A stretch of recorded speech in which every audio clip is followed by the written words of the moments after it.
என்ன டைவர்ஸ் கேட்கும்போது எல்லாருமே என்ன ப்ரெஷர் பண்ணி தான் கொண்டு வந்தாங்க. ஒரு சைடு எனக்கு அவரோட இருக்கணும்னு ஆசை இருந்தது. இவங்க பண்ண சப்போர்ட்ல ஓகே இவங்க இருப்பாங்க போல இருக்கு, ஒன்றும் பிரச்சனை இல்லை அப்படின்னு. அட்டன் டைம் எங்க அண்ணனுக்கும் எங்க தம்பிக்கும் கல்யாணம் ஆச்சு.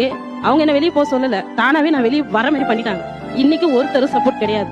ஷூ கம்பெனில ஒர்க் பண்றேன், சாயந்தரம் வந்து வீட்டுல பிளவுஸ் ஸ்டிச் பண்றேன். என்னோட தூக்கம் 6 மணி நேரம் தான். இயல்பான வாழ்க்கை எனக்கு இல்லை. அதெல்லாம் நான் வந்து அவங்க சொன்னதுனால பண்ண தப்பு இன்னைக்கு என்ன ஓவர் ஹார்ட் ஒர்க் பண்ண வச்சிருச்சு. அப்போ அந்த முடிவு எடுத்தது நீங்க தவறுன்னு தான் நினைக்கிறீங்க? டெஃபினட்டா சார்.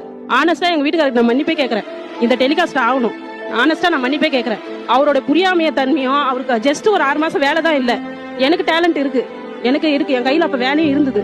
இன்கேஸ் கொஞ்சம் அட்ஜஸ்ட் பண்ணி அவர் நான் கோஆபரேட் பண்ணி அவரோட நான் வாழ்ந்திருந்தா இப்ப என் வாழ்க்கை நான் நினைச்ச மாதிரி மாறலனாலும் ஓரளவுக்கு வாழ்ந்திருப்பேன். எனக்கு வந்து 10 வருஷம் கழிச்சு என்ன ஆனாலும் ஆகுது, நம்ம வீட்டுக்காரோட நம்ம போயிடலான்னு நான் கிளம்பும் போது அவர் கல்யாணம் ஆயிடுச்சு.